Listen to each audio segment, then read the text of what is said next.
I sat frozen in my seat, the chandeliers glittering above as laughter shattered around me. My new daughter-in-law smirked into the microphone, her voice dripping with honeyed cruelty. "Doesn't she look like a fat little piglet in Sunday school drag?" She purred, and the ballroom erupted. My son stared at the cake, said nothing. After 3 jobs to keep him in school, after selling my grandmother's land to pay his tuition, after 58 years of being his mother, he let them laugh. They thought I was powerless that night. 2 weeks later, her father learned whose hands now held his company. All right, before we dive into this crazy story, do me a favor, subscribe and tell us where you're watching from. Elaine adjusted the neckline of her pale blue dress for the 3rd time that hour. It was simple, sleeved, knee-length, exactly the kind of thing she used to wear to church back in Knoxville. It wasn't flashy. It wasn't meant to be. She'd stitched the hem herself, hiding the tiny fray where the zipper caught. But under the amber glow of the chandeliers in the opulent Nashville ballroom, the dress looked like a relic from another life, one no one here wanted to remember. "Wow," Savannah drawled, glancing at Elaine from behind her champagne glass. "Did Goodwill start a Mother of the Groom section?" A few nearby guests chuckled, not sure if they were supposed to. Elaine forced a smile. Her hands folded across her lap like a schoolgirl waiting for a scolding. She looked away, out toward the massive floral archway where her son, her only child, had just married the kind of woman who wore custom Vera Wang and cruelty like perfume. The room buzzed with the soft hum of hired string players and clinking forks on porcelain.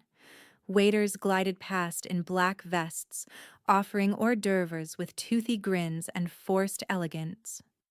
Laughter rippled at the far end of the hall, Michael's college buddies, loud as ever. Elaine sat alone at a round table near the edge of the reception floor. Not quite with the family, not quite with the staff. Then came the speeches.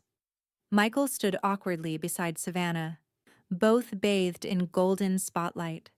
His tux was crisp, hands fidgeting with his cufflinks. Savannah reached for the mic, her nails lacquered to bloodshine perfection. "I just want to thank everyone who made tonight so special," she cooed, "from the florists to the band to our parents. Well, most of them." A ripple of quiet murmurs. Savannah smiled sweetly, then turned her head, locking eyes with Elaine as if aiming a loaded gun. "Some of us came all the way from rural Tennessee. Brave of you, really. Especially in that outfit," she said, voice dripping with false affection. "Y'all, doesn't she look like a fat little piglet in Sunday school drag?" Laughter broke like glass across the room, shocked, scattered, brittle. Someone coughed. A champagne flute clinked to the floor. Elaine froze. Michael didn't move, didn't speak, just stood there, staring at the cake like it held answers to questions he couldn't ask. Elaine felt her cheeks bloom hot, a flush rising from the collar of her handmade dress up to the rims of her eyes. She didn't cry. Not here. Not in front of Savannah. She pressed her hands together so tightly her knuckles whitened. Her heart beat in her throat, and her ears rang, not from the laughter, but from the silence that followed. Savannah handed off the mic with a satisfied grin, then sank back into her seat beside Michael, sipping her champagne with the elegance of a pageant queen who knew she had already won. Elaine stood slowly, pretending to smooth her dress. The fabric felt heavier than it had that morning. Her shoes pinched. The room seemed colder than it had 5 minutes ago. She said nothing as she turned away from the table, weaving between clusters of glittering guests, the strings still playing some sweet, irrelevant melody. Behind her, someone muttered, "That was uncalled for." Another chuckled, "She kinda asked for it." Elaine didn't flinch. She stepped out onto the back patio, away from the lights, into the cool October air. Her breath came out in thin clouds. Above her, Fairy lights dangled from trellises like stars too cheap to hang in the sky. She wrapped her arms around herself, staring out at the manicured garden she had no part in planning. Her eyes did not water. Her spine stayed straight, but inside, something sharp and ancient stirred. She wouldn't yell. She wouldn't beg. Not tonight. No, she would remember. She would remember everything. Elaine unlocked her front door just past midnight. The click of the deadbolt echoed louder than it should have. The house, nestled deep in a sleepy Nashville suburb, smelled faintly of lavender and old pine, leftover from the wax polish she used out of habit every Saturday morning, even when no one visited. She didn't bother turning on the lights. Her heels clicked across the hardwood as she moved to the living room, dropping her small purse on the console table. She sat down slowly on the edge of the sofa, dress still clinging uncomfortably to her skin. Her hands rested in her lap like they were still at that wedding table, clenched and useless. A soft hum filled the silence, the refrigerator cycling in the kitchen, the faint ticking of the antique wall clock. She listened to it, stared ahead into the shadows like they might give her back something she'd lost. They didn't. In the dark, her reflection caught faintly in the window opposite her. Her face looked older tonight, heavier somehow, tired. Her eyes dropped to the carpet beneath her feet, the same beige she'd vacuumed every week for 19 years. She'd raised Michael in this house, alone, after Mark left. God, the things she gave up. She let the years spool out in her mind like old film. Nights cleaning motel rooms after her shift at the diner. Fingers raw from bleach. The cold floors of that third job at the overnight bakery. Eating from the kids' menu just to save a few bucks. She'd worked 3 jobs to keep Michael in that magnet high school across town, the one with the gifted science program and no bus routes. She remembered falling asleep in the car in the school parking lot, waiting for him after robotics club, pretending it wasn't humiliating when other moms pulled up in Escalades, all hair appointments and yoga mats. And when he got into Vanderbilt, how he'd called her screaming with joy. She'd sold the 10-acre parcel her grandmother left her in Giles County to help cover what the scholarships didn't. That land had been in her family for generations. She told him it was just dirt. She never told him how much it killed her to let it go. A low knock at the door startled her. She rose, stiffly, and padded to the entryway, flipping the porch light. Gloria stood there, wearing a pink satin robe over pajama pants, holding a mug in one hand and a cardigan clutched around her shoulders. "I saw the porch light come on," she said gently. "Figured you were back." Elaine opened the door fully. Gloria stepped inside without asking. "You look pale," Gloria said. "Like you've seen ghosts." "Close enough," Elaine murmured. Gloria sat on the armchair, tucking her legs beneath her. "So, how was it?" Elaine hesitated. "Vulgar and cruel." A beat. "She did something," Gloria guessed. "Didn't she?" Elaine nodded, and the words came out slow and low. "She humiliated me, in front of a ballroom full of strangers, called me a pig." The word barely made it past her lips. Gloria's face tensed. "Michael didn't stop her?" "No, he just stood there." Elaine's voice cracked. "Just a hairline fracture." Gloria exhaled. "Honey, I'm sorry. I really am. But you can't let that little brat crawl inside your head. That's what she wants." Elaine didn't answer. "I mean it. You're better than that." "No," she thought. "I'm not. Not anymore." When Gloria left, Elaine stood in the doorway for a long time, watching the streetlights cast yellow cones across the sidewalk. The silence returned, thicker now, almost daring her to move. She walked to the hall closet and pulled out an old black binder, dust collecting on the spine. It had been her Michael folder. Tuition records, transcripts, FAFSA forms, loan co-signatures, health insurance paperwork, student housing agreements. A decade of her life in tabbed sections. She flipped through it slowly, page by page like peeling back skin. There, the deed transfer for the land sale, her bank statements, the $40,000 she wired directly to escrow for the down payment on Michael and Savannah's first home. She turned another page, then another, then stopped. There, clipped to a rusted paper fastener, was a copy of a life insurance policy she'd co-signed for Michael when he turned 21. He had no idea. She had done it to help him get lower rates in case he ever needed a loan. Her name was still on it. Her fingers hovered over the page. Her breathing slowed.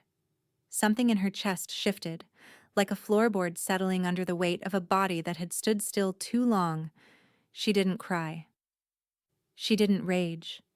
But her lips parted just enough to whisper a single word, hoarse and final. Enough. Elaine sat at the dining room table the next morning, lit only by the gray wash of dawn creeping in through the bay window. Her pale blue dress from the night before lay crumpled over a dining chair like a discarded ghost. She wore an old Tennessee Titan sweatshirt now, sleeves pushed past her elbows, reading glasses sliding down her nose. The black binder was open beside her, pages fanned out like a crime scene.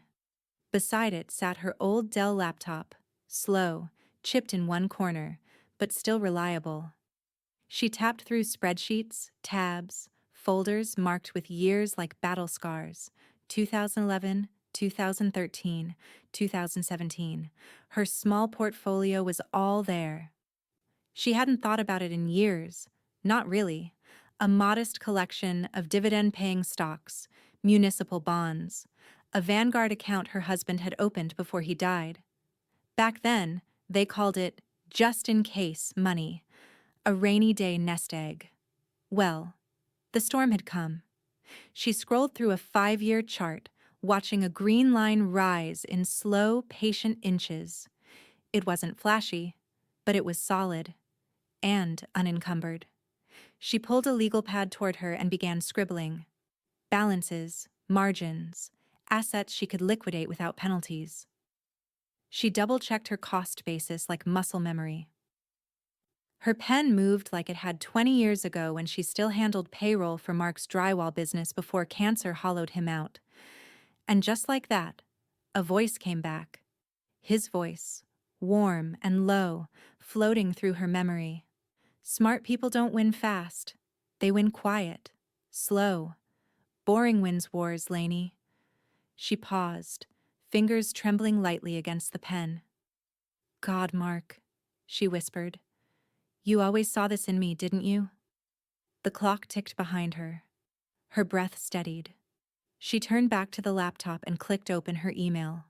A newsletter from a business for sale brokerage had landed that morning. She must have signed up years ago and forgotten. Most listings were junk. Vape shops, car washes, a nail salon in bankruptcy. Then one headline made her stop cold. Regional metal fabrication firm, family-owned, distress-priced, must sell. The company name was buried halfway through the description, Lee Precision Works. Elaine's mouth tightened. She knew that name. Everyone in Williamson County did. Richard Lee, Savannah's father, had been the king of custom metalwork for decades. Stainless steel, HVAC contracts, specialty parts for defense companies. Until 3 years ago, when rumors started about missed invoices and layoffs, Savannah had boasted about it once at a Memorial Day cookout. Daddy still pays our gardener in cash. People like to talk, but we're fine. Elaine clicked on the full listing. Her eyes narrowed. The firm was bleeding. Down 30% year over year. Back taxes owed. 5 pending lawsuits. But the infrastructure? Still intact. Property owned outright. Equipment modernized 6 years ago. Skilled workers still on payroll. It wasn't a sinking ship. It was a ship no one wanted to captain anymore. Her pulse quickened. She reached for her phone and dialed a number she hadn't used in over a decade.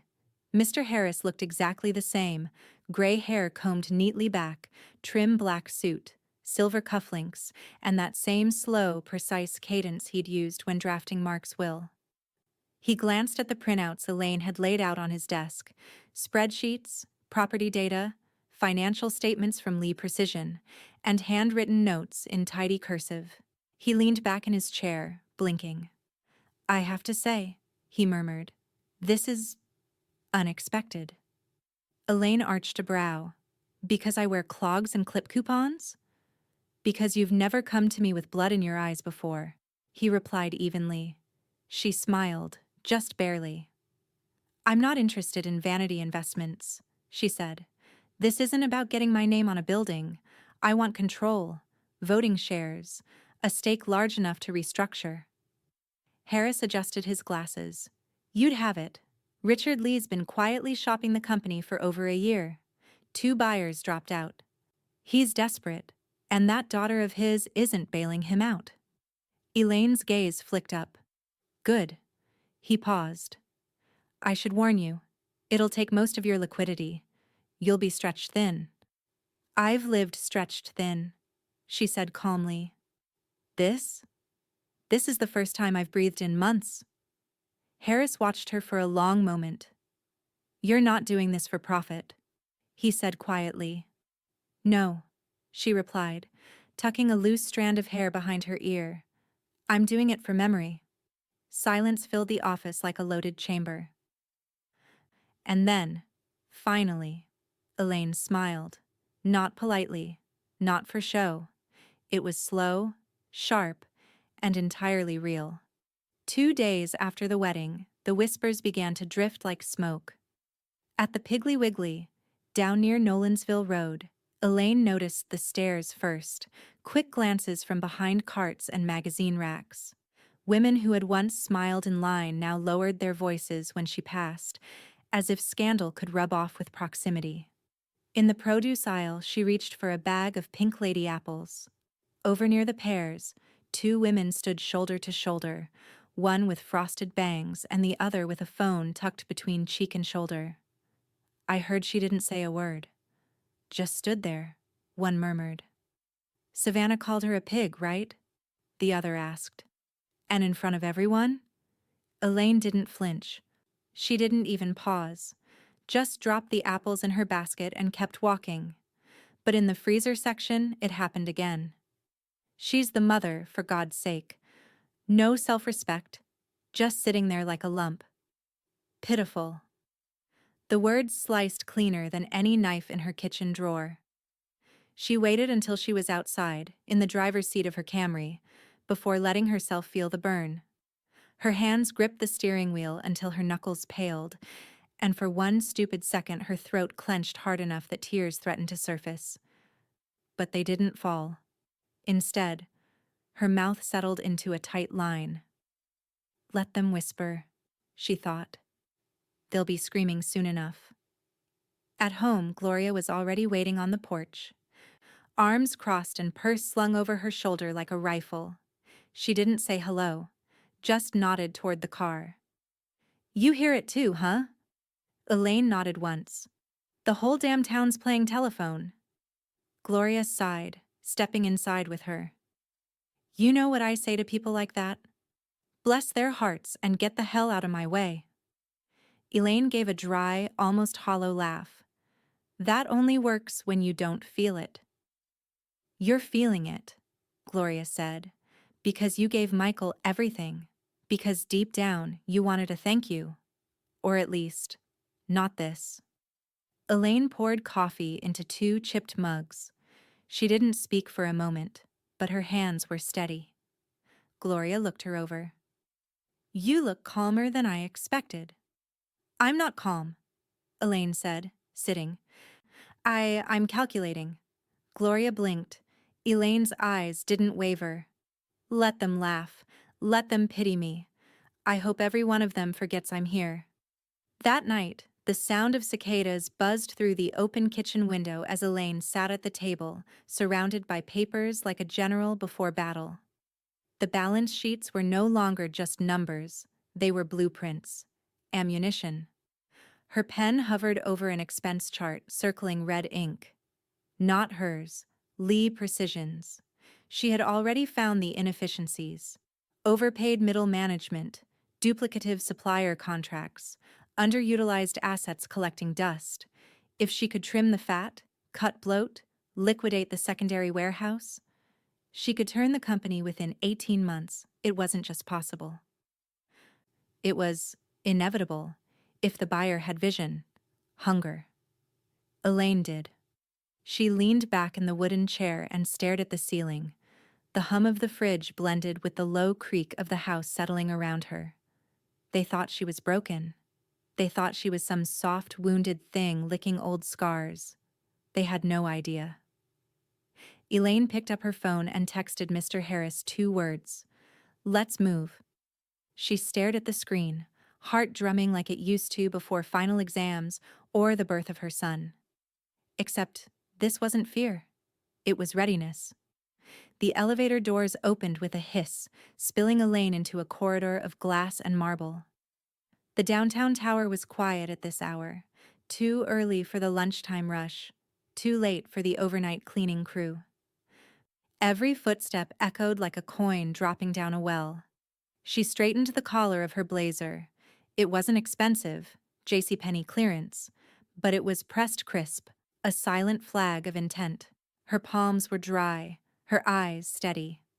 She'd parked her Camry 2 blocks away and walked in the biting wind to clear her head. Mr. Harris's office occupied a corner suite with floor-to-ceiling windows and a view of the Cumberland River bending like a blade below. His secretary, a young man in a navy tie, barely glanced up as he waved her inside. Harris stood when she entered. His gray hair caught the light like steel filaments. "Mrs. Warner," he said, voice measured. "Sit." She lowered herself into the leather chair opposite his desk. A row of framed degrees and a photograph of his Labrador lined the wall. Between them sat a stack of manila folders thick enough to stop a bullet. Harris rested his fingertips together. "You've reviewed the preliminary materials?"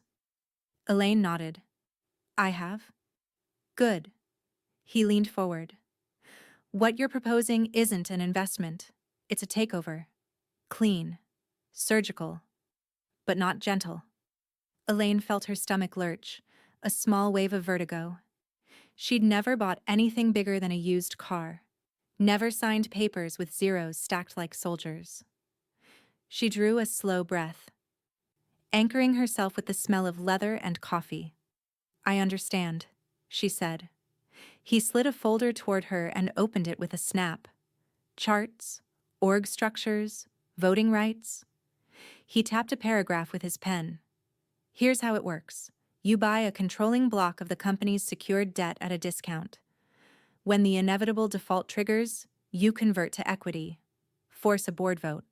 That gives you the keys. From there, you cut, sell, rebuild. Your vision." Elaine's throat tightened. "And Richard Lee?" Harris's eyes flicked up. "You realize who owns this company?" "I do," she said, voice low but steady. "The man whose daughter called me a pig." Silence stretched. Somewhere far below, a truck honked on the street. Harris nodded once. "Then you understand the optics. This isn't just business. It'll look like vengeance." Elaine tilted her chin slightly. "Only to people who confuse competence with revenge." A faint smile tugged at the lawyer's mouth. "That's new," he said. "You sound like someone who knows the water she's about to swim in." "I've been drowning in it for years," she replied. "Now I'm learning to breathe." He closed the folder and drew out a new set of papers. "These are your initial purchase agreements. They commit you to acquire the debt tranches. Gives us leverage to negotiate terms. No going back once you sign." Elaine stared at the papers. The ink on the signature lines looked dark and final. She felt the old reflex, the small-town girl who stayed late at work, who patched her own dress hem, who kept her voice soft so people wouldn't flinch. That girl reached up for her hand now, trembling. Elaine set her pen down for a heartbeat, palms flat against the desk. She thought of Mark's voice. "Boring wins wars, Laney." She thought of the land she sold. She thought of Michael's frozen face at the wedding, the champagne bubbling in Savannah's glass as laughter scattered like broken glass. Her stomach steadied. Her breathing slowed. She picked up the pen. The first signature dragged like a blade across paper. The second flowed easier. By the third, her hand no longer shook. Harris gathered the signed pages without comment. The sound of paper sliding into his briefcase was soft but final, like a door closing. "Congratulations," he said quietly. "You've just declared war." Elaine rose, smoothing her blazer, eyes fixed on the skyline beyond the window. Nashville spread out below. Bridges, rail lines, factories, all of it glittering under the winter sun. "I'm done waiting for storms," she said. "I'm making my own weather now." She turned toward the door. Behind her, Harris's voice followed, low and almost admiring. "I hope they're ready." Elaine didn't look back. Her hand tightened on the doorknob, pulse quickening not with fear but with something darker, sharper. She opened the door and stepped into the hallway, eyes hard and shining. The clock glowed 3:08 a.m. in soft red digits, casting the only light in the bedroom. Elaine lay awake, eyes wide open, staring at the ceiling like it might change. The sheets were tangled around her legs, the air in the room too still, too dry. She had been tossing for hours, but sleep never came. Now, silence pressed against her chest like weight. She turned on her side, facing the window.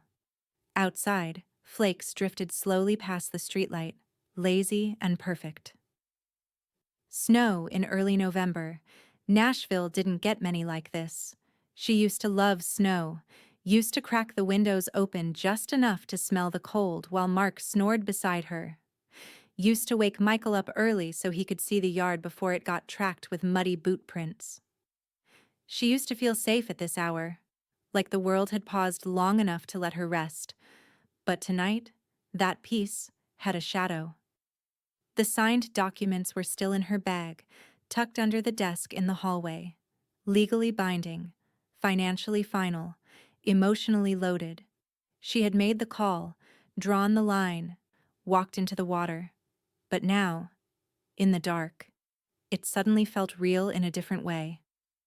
"What the hell are you doing, Elaine?" She breathed in deeply through her nose.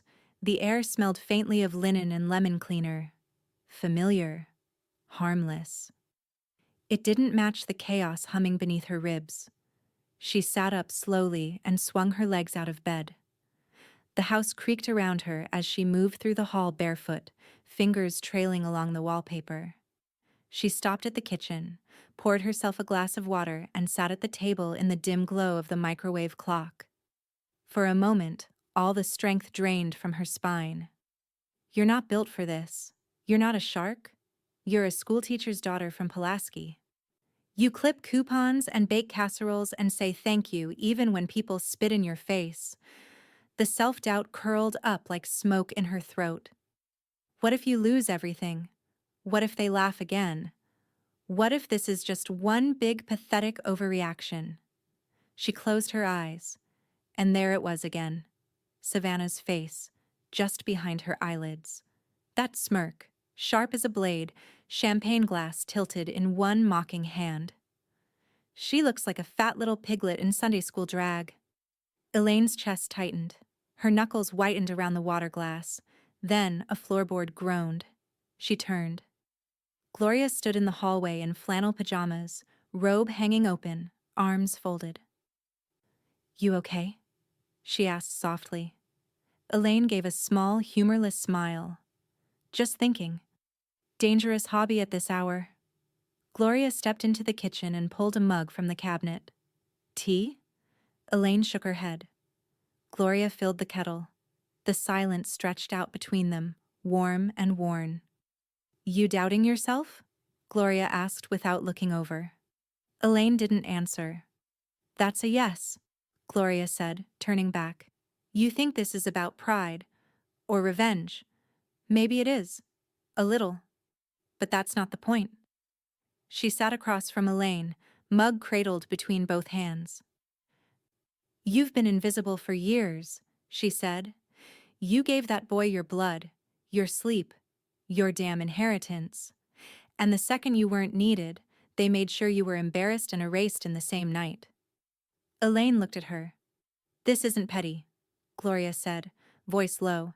"It's not even anger anymore. It's respect." "Respect?" "For yourself," Gloria said. "Finally." Elaine nodded slowly. Outside, snow continued to fall in soft waves, blanketing the lawn, the roofs, the roads, clean and hushed and absolute. Elaine stood, walked back to the hallway, and pulled her bag from under the desk. She opened it, pulled out the folder, and brought it back to the table. She flipped to the first page, her signed commitment. Then, like a child practicing a speech, she whispered under her breath, "Elaine Warner, owner, Lee Precision." It felt foreign on her tongue, like wearing someone else's name. She said it again, stronger. "Elaine Warner, owner." The words settled differently the second time. Her mouth curved around them like they belonged there. She reached for a pen and wrote them in the margin. Not for legality. For herself. She looked out the window as the wind picked up, tossing the snow sideways across the street. Her reflection stared back from the glass. Older, yes. Worn, but not weak. Not anymore. She wasn't drowning.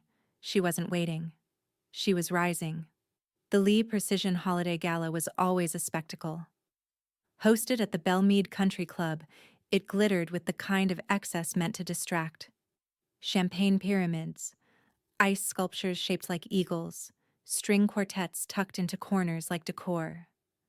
A red velvet carpet lined the entryway, flanked by valet boys in black gloves. It smelled like money and desperation. Elaine arrived fashionably late, alone. She wore a black satin blouse, simple and tailored, with pearl studs and the smallest flick of eyeliner. No one greeted her. No one needed to. She wasn't here to be noticed. She was here to watch. Inside, the ballroom pulsed with holiday cheer. Wreaths strung between chandeliers, waitstaff balancing silver trays of bacon-wrapped dates and overpriced whiskey. Laughter echoed against crystal. But beneath it all, Elaine sensed it. A vibration just beneath the polish. Something thin and brittle. Richard Lee stood center stage, holding court beneath a golden wreath. Tan even in December, teeth bright and white. Voice too loud for a room full of people who worked for him. 50 years, and we're still standing, he said, raising a flute. Through downturns, trade wars, pandemics, you name it. This company is steel, folks, made to last. The crowd clapped, dutiful but hollow. Elaine noticed the little things. The sales manager whose tux didn't quite fit. 10 pounds lost? Maybe stress. The receptionist with tear-glossed eyes. The 2 line workers by the bar whispering behind their glasses. "Still no bonuses," one muttered. "Said it's coming next quarter again." "3rd year in a row," the other replied. "My cousin's quitting after New Year's." Elaine didn't react, just sipped her water and moved toward the back wall, where the shadows pooled. She didn't need to play the part. She only needed to listen. Across the room, Savannah floated between groups like a queen bee mid-pollen run. Her dress clung like smoke, emerald silk, low back, slit high enough to make a statement. A sparkling necklace Elaine recognized. It had once been a wedding gift. Her wedding gift. Savannah leaned in and kissed a middle-aged VP on the cheek, laughing too loudly. "And how's our budget, darling?" she purred. "Daddy says you're working miracles. God knows Michael can't read a spreadsheet." Michael appeared seconds later, tugging at his tie, cheeks already red. He reached for Savannah's elbow, trying to steer her away, voice low. She shrugged him off without looking at him. Elaine could see the tension in his shoulders, the smile that didn't quite reach his eyes. He looked older tonight, smaller. Their eyes didn't meet. He knew she was there, of course he did, but he didn't look toward her once. Elaine let that fact settle without flinching. Richard took the mic again. "We're launching a new logistics center outside Chattanooga next year," he boomed. "Job growth, vertical integration, baby. And my son-in-law, Michael, is going to help us scale into the next generation." More claps. Elaine's mouth twitched. She knew the numbers, the debt ratios, the unpaid accounts payable, the tax liens inching their way toward public disclosure. And that logistics center? It wasn't even zoned. It was a bluff, empty confidence dressed up in gold. The empire Richard Lee bragged about? It was already crumbling. He just didn't know it yet. Elaine scanned the room. The cracks weren't just financial, they were everywhere. Fractures in loyalty, in morale, in the smug facade of success. She saw them in every sidelong glance, every forced smile, every whisper between bites of crab dip. And still, Richard stood there like a titan, chest puffed and voice booming, oblivious to the rot in his own foundation. She wondered how long it would take for him to feel the floor shift. Elaine stepped outside, onto the marble patio wrapped with twinkle lights. Snow dusted the banister. The night air bit her skin, but she welcomed it. The noise of the ballroom dulled behind the doors. She reached into her clutch and pulled out her phone. A message waited from Mr. Harris. Title transfer in motion, 48 hours. Elaine stared at the screen, the cold wind tugging gently at her blouse. Inside that ballroom, they were toasting to power. Smirking. Posturing. But out here, in the dark, she stood at the edge of their illusion, with the match in her hand. The documents came through on a Monday morning. Elaine stood by her kitchen window, sunlight cutting a golden path across the stone countertop, coffee untouched beside her. She scrolled through the PDFs on her tablet, each line of legalese like music. Shell accounts routed through Delaware, a holding trust in Wyoming, and a quiet but decisive purchase of 6.2%, just enough to shift the center of gravity.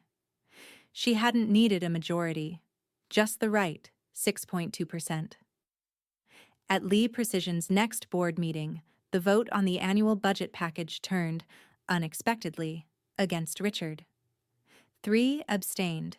1 sided with Elaine's proxy. 1 walked out. Richard blinked hard, his jaw tightening as if the numbers had betrayed him. "We'll revisit this in the next session," he said, voice clipped. "Let's not lose our heads over a procedural hiccup." But no one was panicking. No one, except him.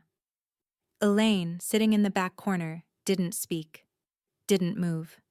She only tapped a note into her phone, then left early. She had no interest in celebrating. Not yet. Sunday dinner at the Lees was a formal affair. Linen napkins, too many forks, filet mignon served with asparagus stacked like scaffolding. Elaine rarely attended, but tonight she made an exception. Savannah swept in 15 minutes late, of course, her hair still damp from a blowout, earrings the size of quarters glittering as she air-kissed Gloria's cheek. "Oh, you're here," she said when she saw Elaine. Her voice danced with sugar. "Didn't realize we were inviting ghosts now." Elaine offered a faint smile. Even ghosts deserve a meal. Richard sat at the head of the table, unusually quiet, sipping his scotch with deliberate slowness. Michael stared into his plate, cutting his steak into pieces he never ate. Savannah leaned back in her chair, cradling her wineglass. "You know, I heard the strangest thing this week. Something about a tie vote on the Q4 expansion budget. Isn't that wild?" She looked around as if waiting for applause. "What kind of rookie move was that? Daddy, you really need to get better people in your corner." Richard didn't respond. Elaine reached for the salt. "Sometimes the rookies know the board better than the king. Savannah's laugh rang out like crystal shattering.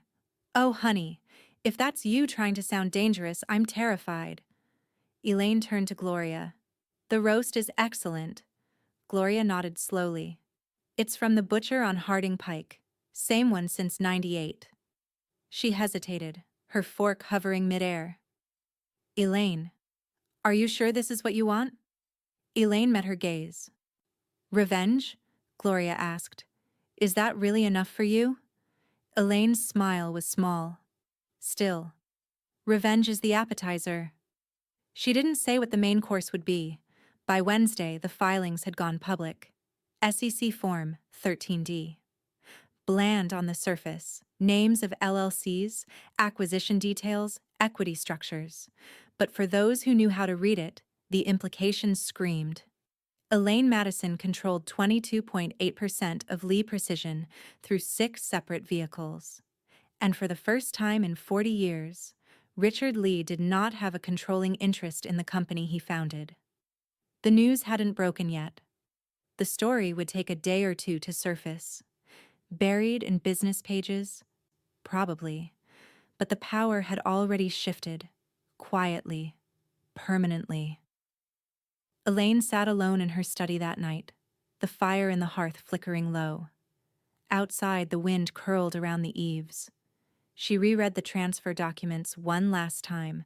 Each line carried weight. But it wasn't about the paper. It was what came next. The Lee family still thought she was circling. They hadn't realized she'd already landed the first strike. She sipped her wine, set the glass down, and picked up her phone. One missed call from Michael. No voicemail. No text. She let the screen go dark. He was starting to feel the shift. They all would. And this time, no one would see the floor give out until they were already falling. Harris's voice was calm, almost indifferent, as if he were talking about the weather, not the coming earthquake. The public board announcement is scheduled for next Thursday at 10, he said. You'll open with a statement, then the formal introduction of your voting block. From there, we proceed into Q1 restructuring. Elaine sat across from him in a narrow midtown conference room, light spilling through the frosted windows in long, pale bars. You'll only have 2, maybe 3 minutes of clean air, Harris added. After that, the room will start to spin. Elaine nodded, fingers laced in her lap. Don't try to manage their emotions, he said. Just own the room, then walk out. She stared at the conference table, glass, polished to a shine. She could see her reflection in it, steady hands, unreadable eyes, but she wasn't sure she believed her own calm. That night, she stood in front of the mirror in her hallway, script in hand. The speech was brief, precise.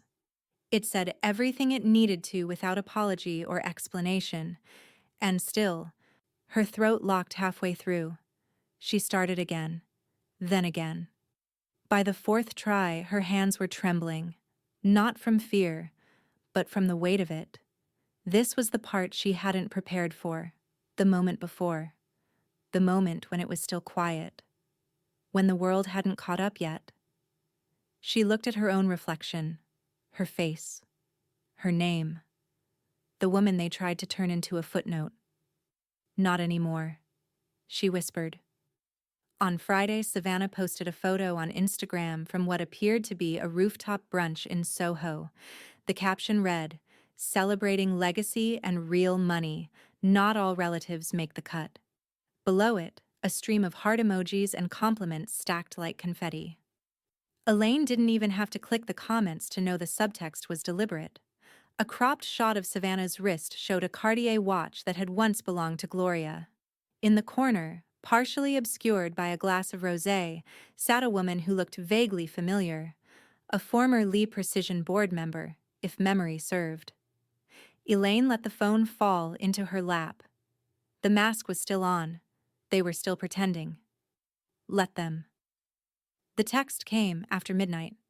Michael. Didn't know about the post. I'm sorry. Elaine stared at the screen. No punctuation, no explanation, no courage. She didn't reply. but for the first time in months, she didn't feel hollow. Just tired of watching him twist himself into knots trying to serve two masters. She wasn't one of them anymore. "Saturday morning," Gloria called. "Come over," she said. "Bring your nerve." Elaine arrived 10 minutes later, hair damp, eyes shadowed from sleep she hadn't had. Gloria didn't ask questions, just waved her into the master bedroom, where 3 dresses hung like armor. A navy sheath with gold buttons, a graphite pantsuit with dagger-sharp lapels, and one final piece, a charcoal-wrap dress that shimmered faintly under the overhead light. "Try it," Gloria said. "You'll know." Elaine stepped behind the screen, slipped into the dress. When she emerged, Gloria was already holding a pair of black heels, matte, clean-lined, powerful without being loud. Elaine stood in front of the mirror. The tremble in her hands was gone. She met her own gaze. "No more shadows," she whispered. By Sunday night, the date was set in stone. Thursday at 10. The boardroom would be full. Press embargoes would lift by noon. A storm of speculation would follow. Elaine opened her laptop, refreshed the shared drive, and found the final documents uploaded. All signatures, all locked. The die was cast, and for the first time, Richard Lee would walk into his company unaware that it no longer fully belonged to him. Elaine closed her laptop, the click loud in the quiet. Her phone buzzed once on the table, a message from Harris. They won't know what hit them. The champagne flowed before noon. Savannah's post-wedding brunch, hosted on the sprawling terrace of her friend's West End condo, was less about gratitude and more about performance. The table was a spread of overstyled excess, caviar-topped deviled eggs, individual bottles of Veuve in ice buckets, stacks of white chocolate pancakes no one touched. Savannah wore a white silk romper that gleamed like patent leather, her sunglasses enormous, her laugh even larger. "I swear," she said, swirling her mimosa, "some people should come with expiration dates." The women around her howled. "You mean like your aunt?" one of them asked, smiling behind a sugar-dusted croissant. Savannah tilted her glass in mock salute. Darling, if bitterness burned calories, she'd be runway ready by now. The group cackled again. Someone snapped a boomerang of Savannah blowing a kiss toward the skyline. Hashtag, "Ah, blood, isn't always family." Elaine watched the laughter through her windshield. She'd slowed at the intersection, the brunch laid out in full view beyond the wrought iron fence. Balloons bobbed lazily in the morning breeze. She didn't stop, didn't honk, just took it all in. The colors, the poses, the performance, and drove on. Her hand stayed steady on the wheel, her foot firm on the gas. She had somewhere else to be. Richard was pacing. Inside his corner office, lined with walnut paneling and framed awards, he stalked back and forth like a general in denial. "I've run this company longer than most of these kids have had mortgages," he said, voice low and strained. "They don't get the game. We've been through worse." Across from him, the VP of Finance nodded too quickly. "We just think," she offered gently, "it might be wise to proactively clarify board alignment before Thursday. There's been chatter." Richard turned on her. "Chatter's what happens when people don't have real problems." She looked down, lips pressed together. He waved her off, already pulling up his calendar. "Nothing's changing," he muttered. "Not a damn thing." Harris leaned back in his chair, sipping black coffee from a paper cup that read, "Law is power," in blocky, ironic letters. "They're still napping," he said.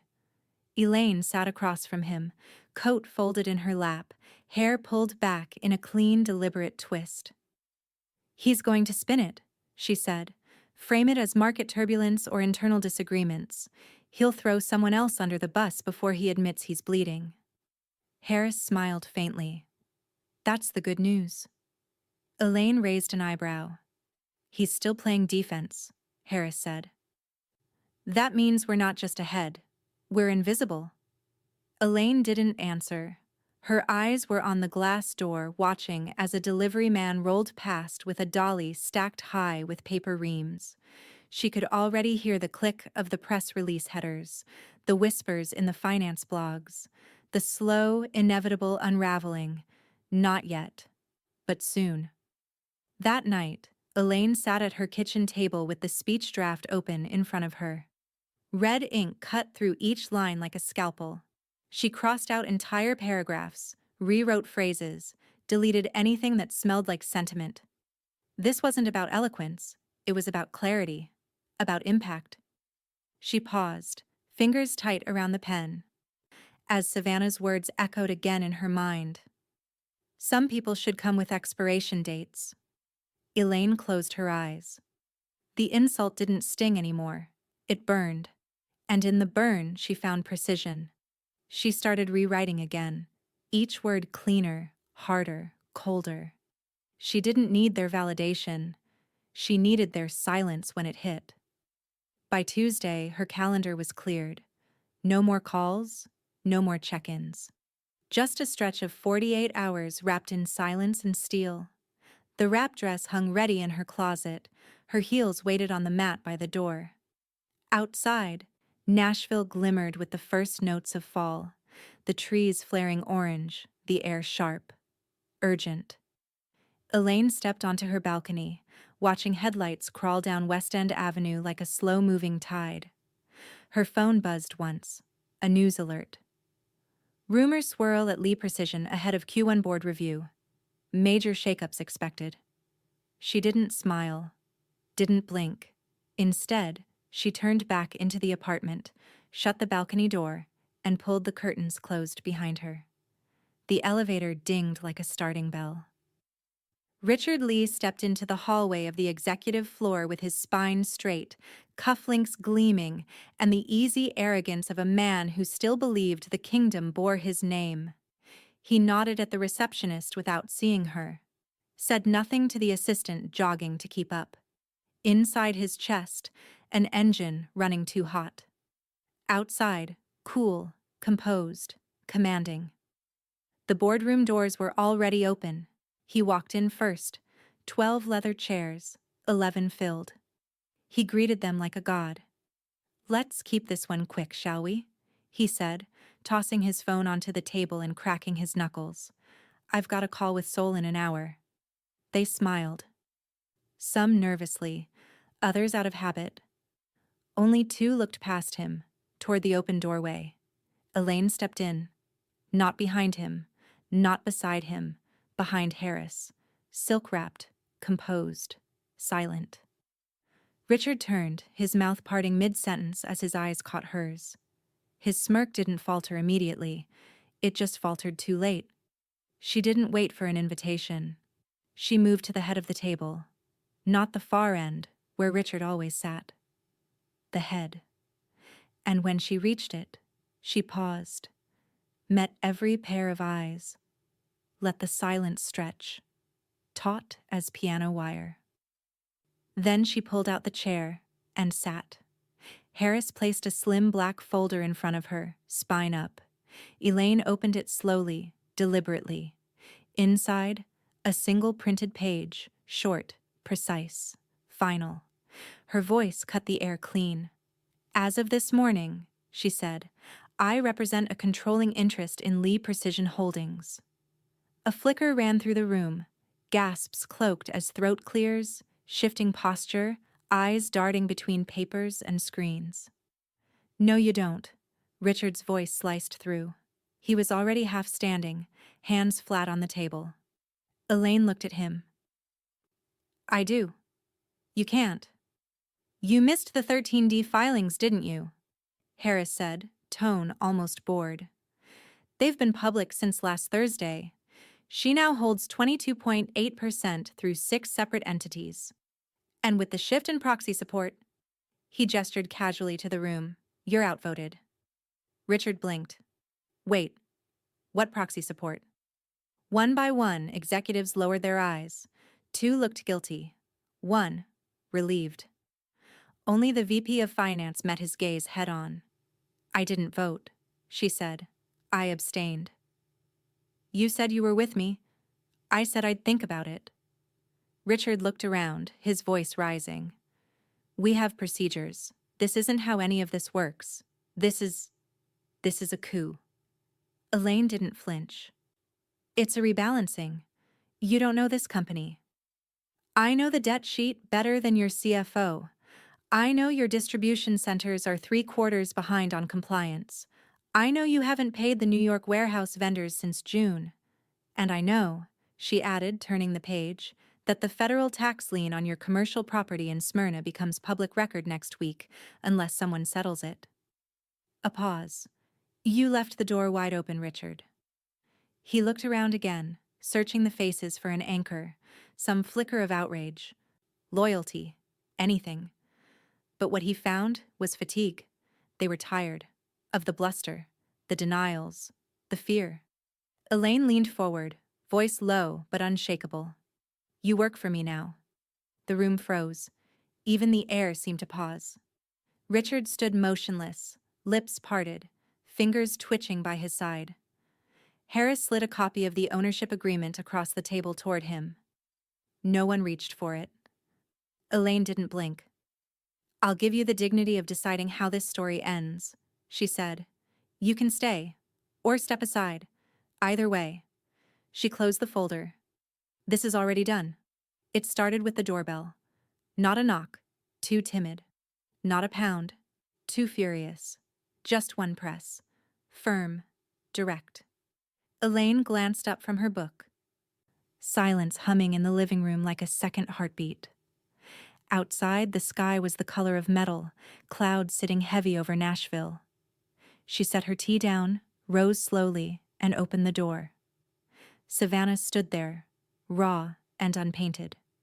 No lashes, no gloss, just blotchy skin, puffy eyes, and a half-zipped windbreaker that didn't match the heels she'd clearly slipped on last minute. For a moment, neither spoke. Then Savannah's voice cracked. "Can I come in?" Elaine stepped aside without answering. Savannah entered like someone stepping into enemy territory, half defensive, half defeated.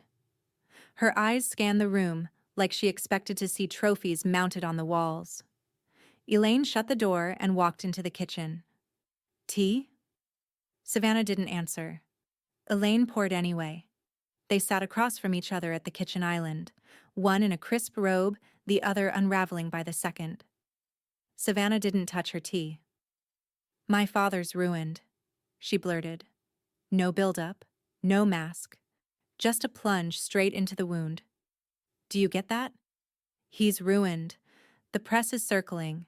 The investors are bailing. He barely got out of bed this morning." Elaine took a sip. Savannah leaned forward, voice sharper now. "You don't get to just burn down an entire legacy because you're bitter." Elaine didn't respond. "I mean, what is this? Some personal vendetta? Is this about Michael? About me?" Her fingers twisted together on the countertop, knuckles white. I'm trying to understand what you even want." Still, Elaine said nothing. Savannah's voice dropped. "Why are you doing this?" The silence hung, long enough for Savannah to pull back, arms crossed, lips trembling. Elaine placed her cup down with care, then met her sister-in-law's eyes with something colder than rage. "Because you made sure I'd never forget." Savannah blinked. "You mocked me when I miscarried," Elaine said calmly. "Laughed about how my body just wasn't built for legacy. You told Michael he'd dodged a bullet when we separated. You locked me out of a funeral I paid for, then wore the pearls I buried my mother in. You thought cruelty was currency." Elaine's voice never rose. She didn't need it to. "You all taught me something, Savannah." Her tone sharpened slightly. "That power isn't loud, it's silent, patient, precise." She leaned in, just enough to make sure the words hit marrow. "You inherited a throne. I built the gallows." Savannah's lips parted, but nothing came out.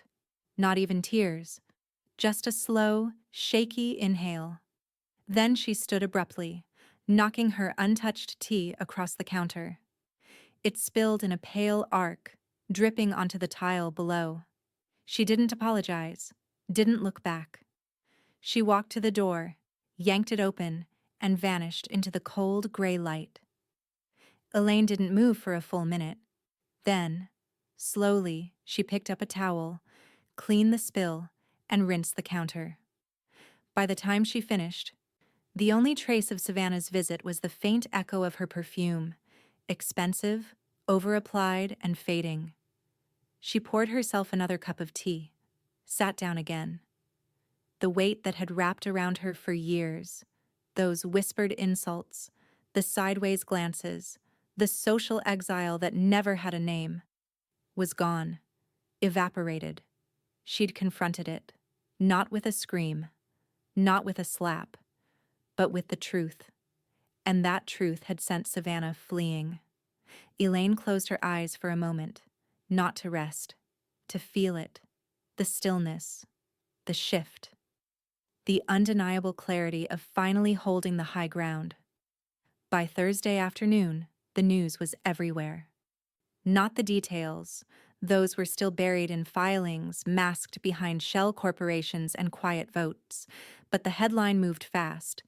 Lee Precision Power Shift, founder loses control amid internal upheaval. It hit the local business journal first, then the wire services, then Twitter. Richard's photo ran beside the story, mid-speech, mouth open, eyes burning. But the real takeaway wasn't his expression. It was the line just beneath the headline, majority stake now held by former family member, sources say. Savannah read it 3 times, then threw her phone at the kitchen wall. The screen cracked in half. Michael stood by the sink, mug in hand, halfway through his first sentence when Savannah turned on him. "You knew. Don't even try to play dumb. I didn't. You think this is funny? You think she's some kind of savior?" He sighed, setting the mug down with too much care. "Savannah, she's nothing. She's a leech, a washed-out, bitter—" "Enough." His voice cracked the air, sharp and final. Savannah froze. Michael had never raised his voice to her, not once. He stepped forward, slowly. "You've been clawing at her for years, whispering behind her back, mocking her every time she breathes. And for what? Because she didn't kiss the ring? Because she saw through the circus?" "She's ruined our lives," Savannah said, quieter now. "No," he replied. "She's just finally refusing to let you ruin hers." The silence that followed wasn't awkward, it was cold, terminal. Elaine's phone buzzed once, then again, then 5 times in a row. Blocked number. Unknown. Savannah. Savannah. Savannah. Each message was more unhinged than the last, half plea, half inferno. "What the hell did you do? You snake. Do you even care what you've done to this family? Pick up, pick up, pick up. You're pathetic." Elaine didn't open them. She didn't even swipe. She dropped the phone onto the couch cushion and walked into the kitchen. It was quiet. Peacefully so. Later that night, Gloria called. Elaine answered on the first ring. "Your sister is spiraling," Gloria said. "I don't say that lightly." "I know," Elaine said. "She's not used to consequence. She's used to immunity." Gloria paused, then chuckled softly. "You know what my mother used to say after a storm?" Elaine leaned against the counter, eyes closed. "What?" "Savor the silence.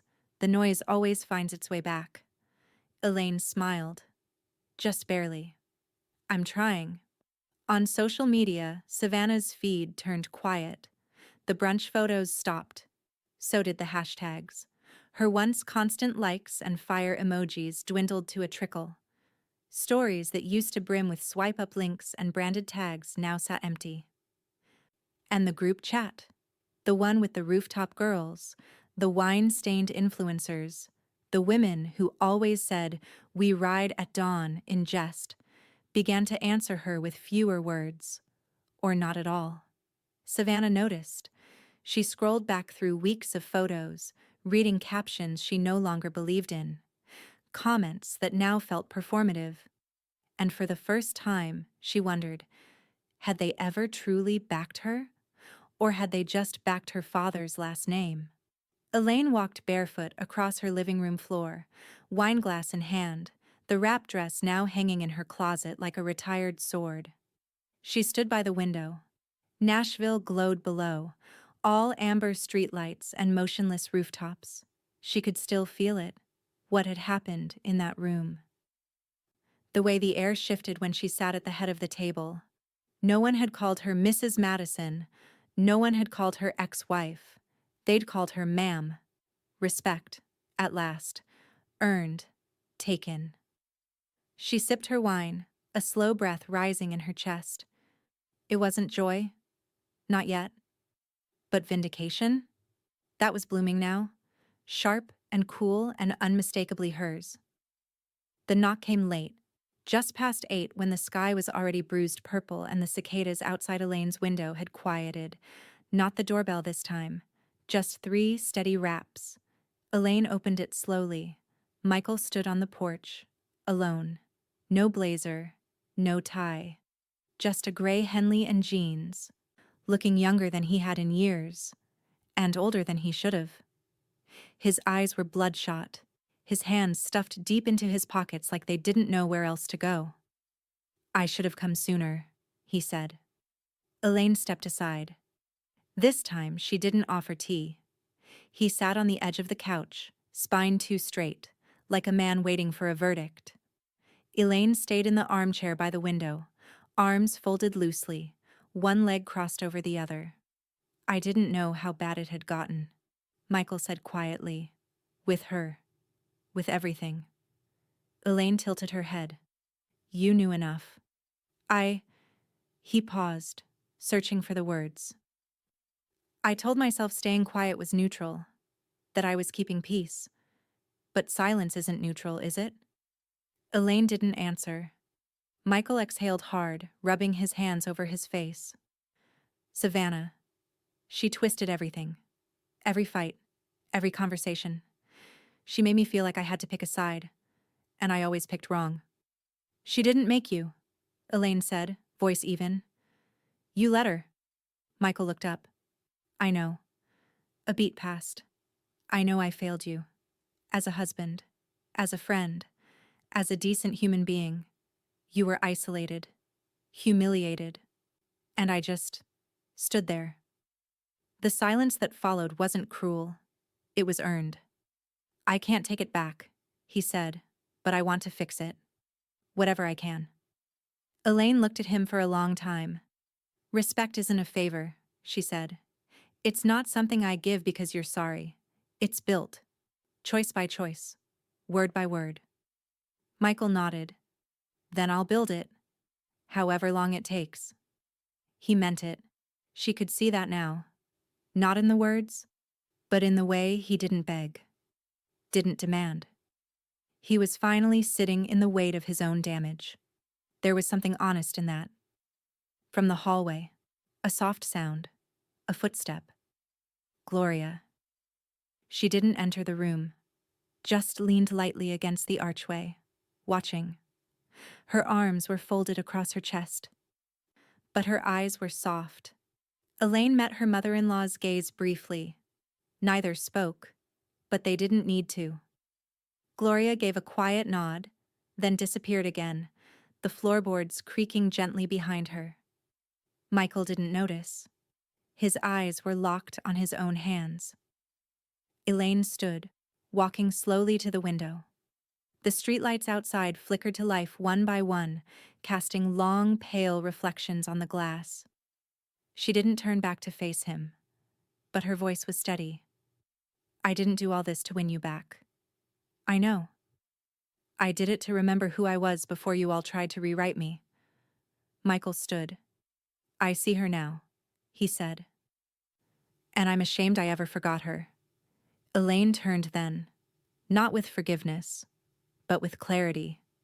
The same woman who'd once been a name on the edge of his desk calendar, An obligation, a +1, a political pawn, was now standing tall in a house built from ashes and willpower. She wasn't waiting for his approval. She wasn't chasing his guilt. She was. And for the first time, Michael looked at her like a man seeing the truth of what he'd lost, and maybe what he could still make right. He didn't reach for her. He just nodded, then turned and walked out the door. Elaine let him go. And when the door shut behind him, she didn't cry. She didn't even sigh.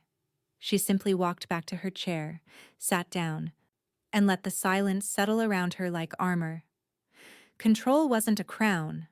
It was this: the ability to choose what stayed and what didn't. The ballroom smelled of fresh eucalyptus and soft linen, not power. 3 weeks had passed since the boardroom coup. Nashville's autumn had leaned fully into its golds and crimsons, and tonight, the annual Centennial Women's Gala shimmered with quiet warmth. It wasn't the type of event Elaine had attended much in recent years, not when she was the whispered name in someone else's anecdote. But tonight, she walked in without armor. No makeup theatrics, no borrowed sparkle. Just a deep navy dress that skimmed the floor and earrings that caught the light like glass. Simple, deliberate, hers. Heads turned, some with surprise, others with unspoken deference. She didn't flinch, not anymore. Near the entrance, Richard stood beside the mayor's wife, holding a half-empty glass of bourbon he hadn't sipped in 20 minutes. He looked thinner, grayer. The tan had faded, the bravado too. As Elaine passed, their eyes almost met, almost. But Richard looked down, not out of shame, not quite, out of recognition. The game had ended, and he hadn't just lost. He'd been outplayed. Elaine kept walking. She didn't need the moment to land. She'd already taken the kingdom. Savannah was nowhere in sight. Her name still circled town, mostly in whispers, the kind meant to sound concerned but ended with small smiles. One board member's wife had been heard saying Savannah wasn't attending events right now. Another said she was taking time to focus on her family, though no one seemed clear on where that family actually was. The women who once toasted her with mimosas now posted brunch photos without tagging her. Elaine hadn't blocked her. She didn't need to. Oblivion was colder when it came naturally. Michael hovered near the back of the gala, standing beside Gloria like a sentinel. He didn't mingle, he didn't push, he just stood. When Elaine approached, he gave a small nod, measured, patient. It was the first time in years his presence didn't feel like an intrusion. Gloria beamed up at her. "You look like you finally belong in your own story," she whispered. Elaine touched her shoulder. "I do." The lights dimmed. Her name was called. She didn't flinch. She walked toward the stage like it was any other room, like she'd never known another version of herself. The quieter one, the erased one. Elaine stood behind the podium, the spotlight casting a warm circle around her. No paper in hand, no note cards, just the truth. "Resilience," she began, "isn't born from strength, it's born from absence." A pause. From the absence of fairness, of comfort, of being seen. Her voice didn't rise. It didn't need to. It's what we build when no one leaves us a blueprint. And sometimes it comes disguised, not as a roar, but as a whisper that says, "Not this time." People were silent. Still. "I didn't come here to talk about revenge," she continued, "because revenge is loud, and it fades." She looked out over the audience, locking eyes with no one, yet reaching everyone. "But dignity. Dignity stays." A single clap. Then more. The room filled with sound, not roaring, not thunderous, but steady. Earned. Back at the table, Gloria clapped with a kind of quiet triumph. "You did more than win," she said, smiling. "You ended their game." Elaine sat down, smoothing the fabric of her gown. She didn't look for Richard. She didn't scan the room for approval. Her gaze found the chandelier above, soft gold light, dancing slowly across the ceiling like something exhaled. Peace wasn't a surrender. It was the reward. And at last, it was hers.